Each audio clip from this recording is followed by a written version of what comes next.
beberapa hari ini saya mengalami suatu kondisi yang luar biasa ketika saya menulis sebuah tulisan yang cukup panjang dan detail tentang masalah kesehatan dengan judul Kesehatan yang Sakit, Masa Depan Kesehatan Indonesia di Bawah Liberalisasi Global. Dan ternyata tulisan ini dalam beberapa hari ini menjadi perbincangan para tokoh, baik tokoh kesehatan, tokoh politik, dan mereka-mereka yang paham tentang masalah ketahanan nasional.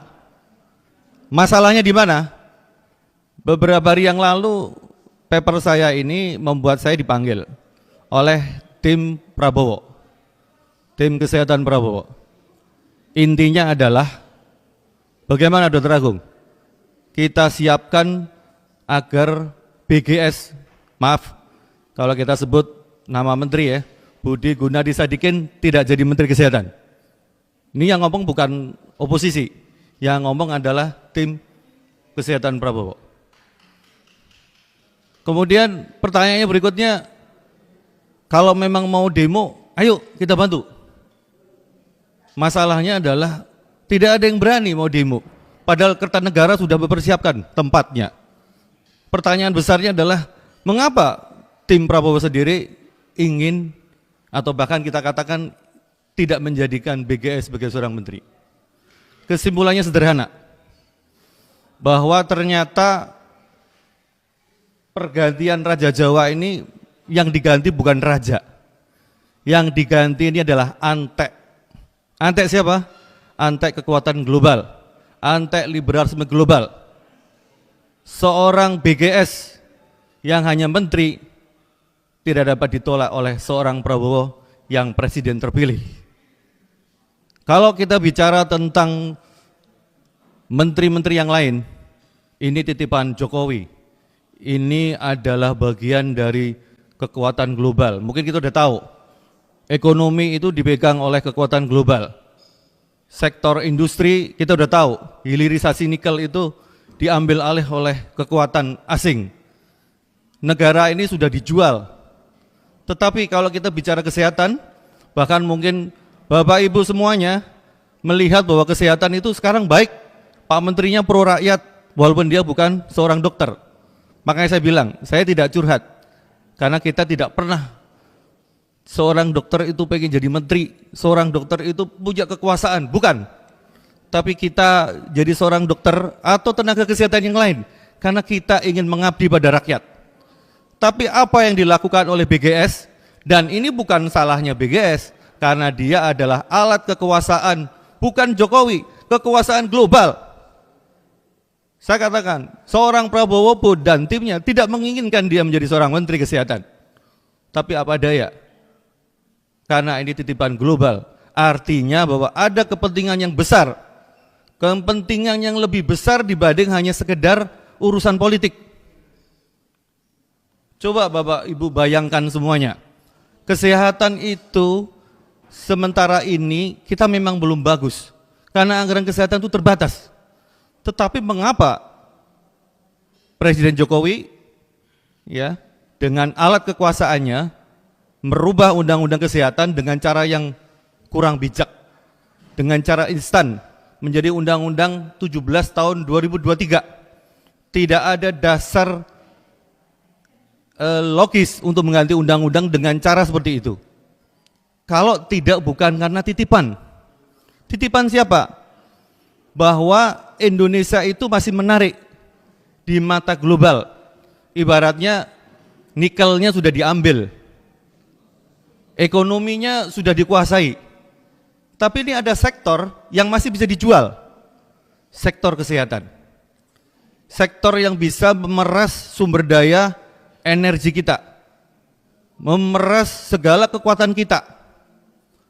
Healthcare, pelayanan kesehatan yang mendasar pada rakyat, sekarang akan diganti dengan health industry. Health industry itu apa? Industrialisasi kesehatan. Atas dasar bahwa kesehatan kita harus ditingkatkan. Rumah sakit swasta hanya dalam waktu 2 tahun terakhir menaik 15%. Dan itu adalah saham dari asing. Kemudian Bapak Ibu mungkin tidak paham bahwa sekarang ini para mengkelar di bidang kesehatan, dan kita tidak bicara hanya masalah kesehatan, mereka ini hanya menjadikan kesehatan ini sebagai kedok. Mereka memberikan bantuan, Melinda and Bill Gates Foundation ini, ya, beserta WHO-nya, ingin menjadikan Indonesia itu sebagai market. Mereka punya barang, mereka punya jualan, termasuk adalah kita tanpa disadari, nantinya orang sakit itu bukannya sembuh, tapi bagaimana caranya orang sehat punya ketergantungan, walaupun dia tidak sakit. Karena apa? Penyakit bisa diciptakan. Mereka mengajari kita untuk lebih hidup sehat, sehingga nantinya kita akan bergantung pada institusi kesehatan yang memang bukan milik kita. Karena saya katakan tadi, mandatory spending yang 5% itu tidak dijadikan kekuatan. Saya pernah ketemu dengan Pak Menteri pada awal-awal ketika dia ingin melegalkan, ya, lewat regulasi undang-undang kesehatan. Apa katanya? Kita tidak perlu anggaran, karena banyak yang mau membiayai. Dan saya pada waktu itu sebenarnya diharapkan oleh beliau untuk mendukung beliau menjatuhkan organisasi profesi. Artinya IDI, Ikatan Bidan, Persatuan Perawat itu akan dilibas. Bahkan sekarang kekuasaan kesehatan itu hanya ada di satu, di tangan Menteri Kesehatan. Dulu ada yang namanya Konsil Kedokteran. Konsil Kedokteran itu di bawah Presiden, dibentuk dengan undang-undang sebagai kepala negara. Artinya bahwa ada organisasi atau lembaga independen yang dibentuk oleh pemerintah yang nantinya itu adalah untuk menjamin keselamatan rakyat di bidang kesehatan. Kementerian Kesehatan itu hanya regulator, tetapi sekarang mereka bermain sendiri. Regulator iya, yang akan mengadili iya, dan sebagainya. Dan apa akibatnya? Akibatnya adalah kita semua dalam beberapa tahun ke depan itu hanya jadi market. Seperti halnya kita bergantung dengan barang produksi luar negeri. Rakyat dibuat tidak percaya dengan buatan dalam negeri. Ya. Tidak hanya dokter, rumah sakit milik kita itu memang dibuat bergantung dengan teknologi yang mahal. Bayangkan Pak Menteri ini punya rencana dengan anggaran 880 miliar yang uangnya mungkin bukan dari kita. Artinya uang hutangan. Untuk apa? Membangun cath lab. Cath lab itu untuk kateterisasi jantung. Dan anggaran itu sebenarnya masih banyak dibutuhkan untuk rakyat-rakyat yang ada di pedesaan. Memang sakit jantung itu perlu diatasin, tetapi lebih baik adalah mencegah, jangan sampai orang sakit jantung. Sedangkan cath lab itu biaya tinggi, 880 M, sekitar 170 anggaran di bidang kesehatan, 170 M, hanya 28 miliar yang sifatnya untuk promotif dan preventif, sisanya kuratif. Dan inilah sebenarnya yang kemudian menakutkan untuk kita semua. Ini bukan urusan seorang dokter, ini bukan hanya urusan seorang Menteri Kesehatan, bahkan ini bukan hanya sekedar urusan Presiden. Kenapa? Karena kesehatan itu sebenarnya adalah benteng daripada ketahanan nasional. Jadi, bila mana nantinya kedaulatan di sektor kesehatan ini sudah terampas, bisa kita bayangkan, kita bisa dibuat sakit sewaktu-waktu. Kita akan bergantung pada teknologi yang tinggi. Kita akan menganggap bahwa, maaf nih kalau saya sebut, toko-toko yang merah dan biru itu ada di mana-mana.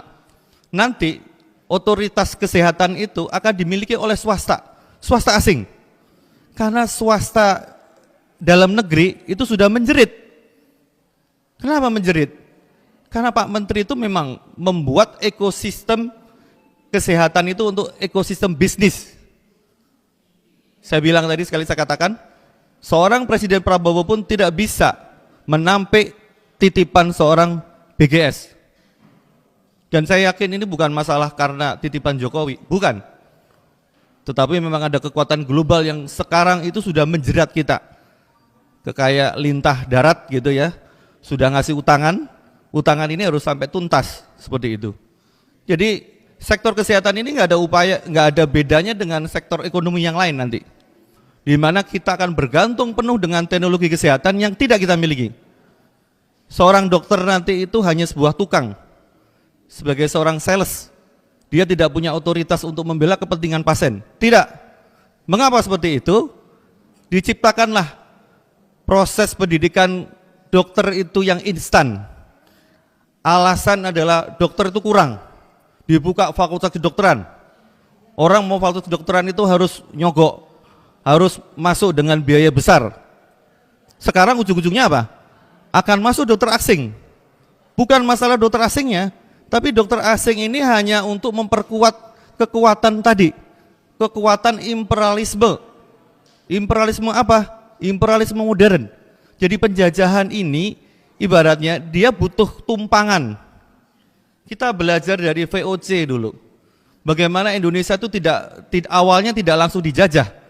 Awalnya orang ingin berdagang. Mereka itu Portugis, Belanda itu ingin berdagang, ingin mencari keuntungan. Tapi lama-kelamaan kemudian kita dijajah. Dan menjajah Indonesia sekarang tidak dengan energi militer, tidak ada gunanya. Tetapi dengan membuat kita bergantung pada teknologi asing, sedangkan kita sendiri tidak menguasai. Dan yang tidak kalah pentingnya harus saya buka di sini, bahwa ada mekanisme di Undang-Undang Kesehatan itu yang membolehkan data kita, data medis, bahkan data genomik. Genomik itu gen. Jadi Pak Menteri ini menargetkan tahun 2024 ini ada 10.000 sampel penduduk Indonesia yang dia dibiayai oleh Bill and Melinda Gates Foundation secara gratis. Dalam tanda kutip gratis itu karena memang dia butuh data. Dia ingin memetakan orang Indonesia itu seperti apa sih? Kesehatannya itu dia punya potensi sakit apa? Nanti kalau sakit obatnya apa? Kita belum punya kemampuan itu, tapi mereka bisa merekayasa. Nanti 10 tahun mendatang dengan pola makan seperti ini, kalau perlu kita buat makanan itu kadar gulanya tinggi, orang Indonesia umur mungkin 10 tahun sudah ada kelainan gula. Mungkin 20 tahun sudah ada kelainan jantung. Mereka mau lari kemana? Ke fasilitas kesehatan? Oke, fasilitas kesehatan punya siapa? Oh, ini rumah sakit negeri. Teknologinya? Siapa yang punya data? Yang punya data adalah orang asing. Sudah ada East Venture. East Venture itu kalau saya bilang maklar. Dia mau menghubungkan Indonesia dengan berbagai macam kekuatan global untuk mendanai kesehatan. Tapi East Venture butuh apa? Butuh data. Data siapa? Data ibu-ibu.